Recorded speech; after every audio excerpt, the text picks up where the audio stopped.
Steph, did you have sorry. Do you have any parting message for DeWanna or anything? Like that, you've coached her before the season, obviously. Yeah, I mean, first and foremost, obviously we're disappointed that things didn't work out. I love DB. I mean, DB is somebody that I have so much respect for. She's a Hall of Famer. And while I'm disappointed, I always, first and foremost, want her to be happy. And so I'm thankful for the time that we've had, and certainly, want her to be happy and wish her the best, and turning right now our focus to our team and what we can do to continue to get better. To the extent you can get into specifics, what is the balance or the challenge of trying to make a player happy but also coaching the rest of your team? Well, look, there's so many things that go into, and I'm talking about being happy personally. Like I want her to be happy personally. I mean, there's so many things that go into it. It's a different group. While system might still be very similar, it's a different group, and things are happening quickly, and being able to mesh. Sometimes it works and sometimes it doesn't. I think we've seen that in sports for a long time. At the end of the day, my priority for DB personally is that she's happy, right? And so there is a lot that goes into trying to make things work on the floor, certainly, and it didn't work the way necessarily that we wanted it to. And sometimes when that happens, a lot of other things come into play. So, I'm disappointed, but I love her, and I will always want the best for her. With Caitlin, when did you guys find out about this groin injury, and how much of an absence do you expect from her beyond today? Yeah, late last night. I think it's very much a day-to-day thing, how she responds to treatment.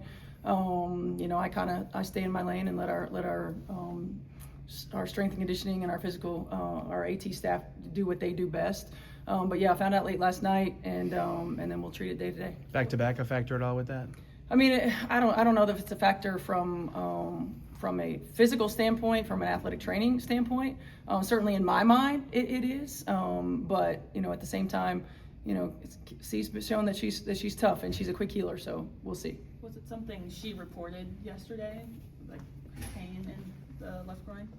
It had to have been at some point during the day, because they took her out yesterday, for the MRI. So I'm not exactly sure. I didn't hear about it until we heard from our training staff last night. And with the MRI, did it show a strain or anything, or? I don't. You'll have to ask our training staff.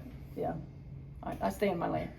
Second half Tuesday night, pretty impressive performance though from your girls both ends of the floor. What did you like most about what you saw that game in Seattle? I like the fact that we were able to maintain consistency on both ends of the floor, that we withstood a run. We knew they were going to make it. I mean, Seattle's a great team. They have a lot of weapons. We withstood their run. We handled the ball. I felt like our execution on both ends of the floor was really good, and we've got to continue to do that in stacked days. AB's game, one of her best of the season. What have you kind of seen out of these first 6 weeks now that have gotten her to this? Yeah, I think one thing with AB is she's such a high IQ player.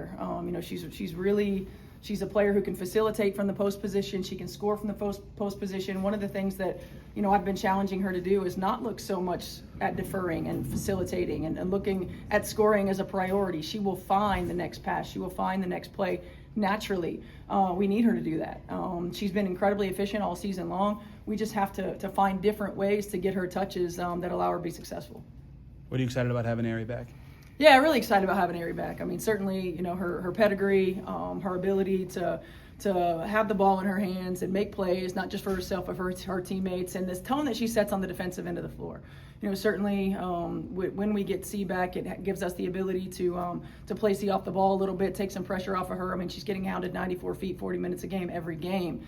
And so just to be able to relieve some of that pressure with different kinds of looks. Ari gives us a different look than Sid, and I think that having both of them is a benefit to us. Amber talked about signing a 12th player as well. Just what are you hoping to get out of potential 12th player?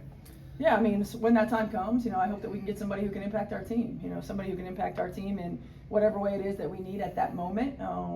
Somebody who can fit into what we do on both ends of the floor.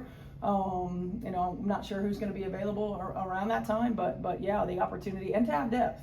I mean, to have quality depth and to be able to, once you get into a situation where you're end of season or hunting playoffs into playoffs, you want to be able to give teams different looks. So someone who can be a little bit different than what we have. Obviously, Zed asked us after she had games where she didn't like her shooting percentage, but did Caitlin mention any pain to you during any of these games on the road trip? No, she didn't.